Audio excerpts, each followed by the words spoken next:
بسم الله الرحمن الرحيم. هل أتى على الإنسان حين من الدهر لم يكن شيئا مذكورا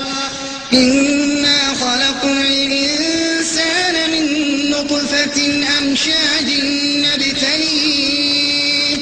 فجعلناه سميعا بصيرا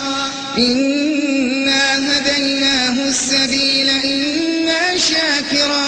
وإما كفورا إنا أعتدنا للكافرين سلاسل وأغلالا وسعيرا إن الأبرار يشربون من كأس كان مزاجها كافورا عينا يشرب بها عباد الله يفجرونها تفجيرا يوفون بالنذر ويخافون يوما كان شره مستطيرا ويطعمون الطعام على حبه مسكينا ويتيما وأسيرا إنما نطعمكم لوجه الله لا نريد منكم جزاء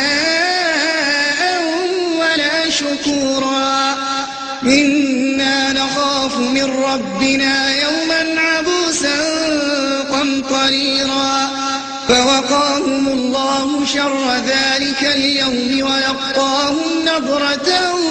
وسرورا وجزاهم بما صبروا جنة وحريرا متكئين فيها على الأرائك لا يرون فيها شمسا ولا زمهريرا ودانية عليهم ظلالها وذللت قطوفها تذليلا ويطاف عليهم بآنية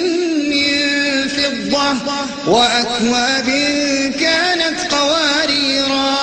قوارير من فضة قدروها تقديرا ويسقون فيها كأسا كان مزاجها زنجبيلا عينا فيها تسمى سلسبيلا ويطوف عليهم ولدان مخلدون إذا رأيتهم حسبتهم لؤلؤا منثورا وإذا رأيت ثم رأيت نعيما وملكا كبيرا عاليهم ثياب سندس خضر واستبرق وحلوا أساور من فضة وسقاهم ربهم شرابا طهورا إن هذا كان لكم جزاء وكان سعيكم مشكورا إنا نحن نزلنا عليك القرآن تنزيلا